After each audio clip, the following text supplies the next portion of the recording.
Welcome back, podcast people. This is The Tech Drop, and I'm Mark. Feeling a little like a kid on Christmas morning. Jenny, you know me, right? Apple Talk usually gets my sensors vibrating, but today, it's a deep hum. Oh, I know you, Mark.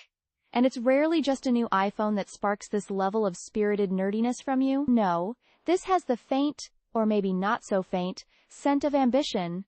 A times ChatGPT Challenger, perhaps, from the company that, for a long time, barely acknowledged that conversational AI was even a thing. That's quite the pivot, isn't it? You've got it. We're peeling back the layers on Apple's super secret project, codenamed AKI. That's AKI, for answers, knowledge, and information. Bloomberg's calling it Apple's quiet move, their stealth weapon to finally step into the ring with OpenAI and Google's Gemini, face to face. Okay, so just to recap for our listeners, and for my own slightly bewildered brain, for years, Apple seemed almost, well, I'd say indifferent to chatbots. Siri was, let's be honest, feeling a bit left behind. Then they rolled out Apple Intelligence, which felt like a productivity sidekick. Now, they're assembling a times whole new team, AKI, apparently just to compete with established giants like ChatGPT? Are they serious? They are very serious, Jenny. This is a seismic event in the tech world. Think about it. For too long, Siri has been, let's just say, a touch underwhelming. And when you ask her something challenging, what does she do? She quietly, almost sheepishly, sends you off to OpenAI's ChatGPT.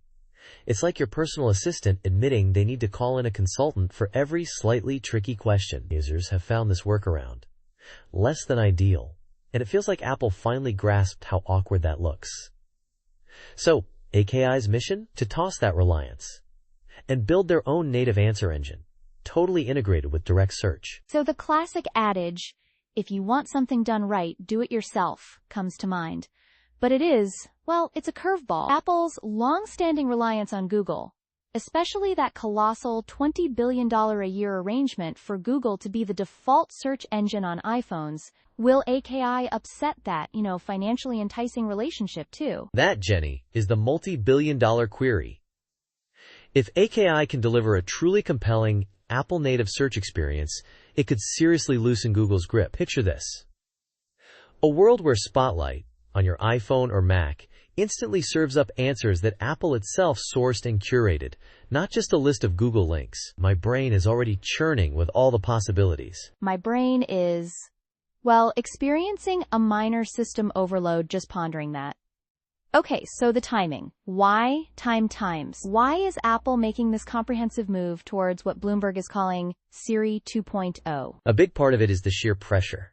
The AI landscape has evolved so rapidly. Apple Intelligence, while useful for things like writing and basic image editing, just doesn't offer that natural, conversational, ask-me-anything chatbot experience that everyone else is providing. And users are adopting those tools quickly.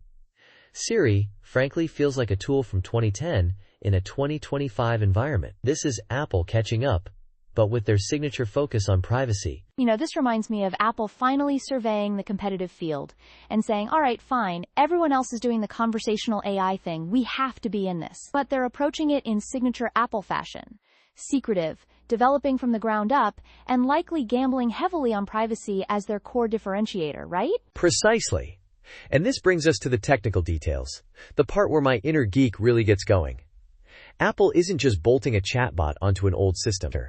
They're developing something called Foundation Language Models, or FLMs. We're talking about these 3 billion parameter models designed for on-device processing. That means a good chunk of the AI smarts happen right on your phone. No sending every piece of your data to the cloud. And for more intensive tasks? They're employing mixture of expert servers, a system crafted to maintain privacy even when information needs to go beyond your device. Okay, Mark, can you pause there for a second? Mixture of expert servers? Could you clarify that for our listeners who might not be fluent in AI terminology? Oh, my apologies. Sometimes I get ahead of myself. Think of it like this. Instead of one enormous, general-purpose brain trying to answer every question, you have a panel of highly specialized expert brains. When you ask a question, the system intelligently determines which expert brain is best equipped to handle it, and only that specific part of the large model gets activated. This makes it more efficient, but here's the clever part for Apple. It also enables them to process particular elements of a query while potentially keeping the truly sensitive personal information secured locally on your device. It's a method to tackle complex problems without funneling all your data into one colossal, potentially exposed, cloud container. That's quite clever. So it's about efficiency, but also about maintaining that crucial privacy boundary. And that brings us to the core ethical debate. Apple versus the cloud. It sounds like AKI's philosophy is strongly biased towards keeping your data on your device, which is a significant contrast to how ChatGPT and Gemini operate, isn't it? Undoubtedly. Privacy isn't an extra feature for Apple.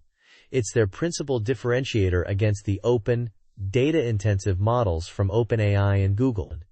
Their bet is that users will opt for a somewhat less creative or fluent AI experience if it means their personal data is truly protected. The central question is, can they genuinely build a top-tier AI without the extensive data aggregation that competitors use to train their models? That's the significant hurdle. But Apple has been championing this privacy stance for years, and it resonates with a considerable number of people. It certainly resonates with many.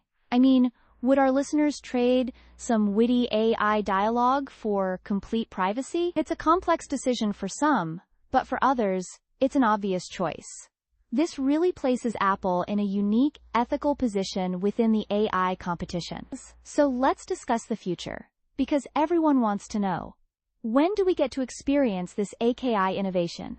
And how will it be introduced? My prediction, and this is where it gets really compelling, AKI will make its debut as iOS 19's Siri 2.0, coinciding with the iPhone 17 release in September 2025. This would be characteristic Apple. A massive hardware launch, accompanied by a transformative software feature. Imagine Siri finally being genuinely intelligent, seamlessly integrated into everything you do, powered by AKI.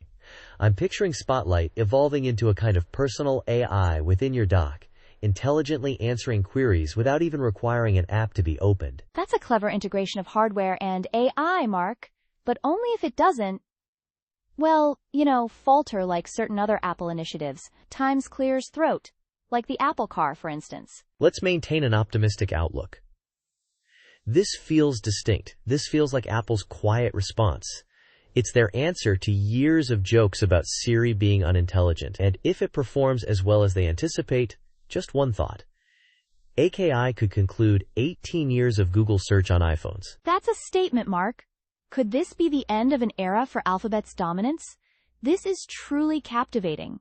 We'll be closely monitoring Apple's AKI progress. Thanks for distilling it all for us, Mark. Anytime, Jenny. This is the kind of technology that keeps us all fascinated. And for those listening, we'd love to hear your thoughts. Are you prepared for Apple's own AI? Or do you prefer the open cloud models? Find us on social media and share your views. Definitely. And that concludes this episode of The Tech Drop. We'll connect with you next time.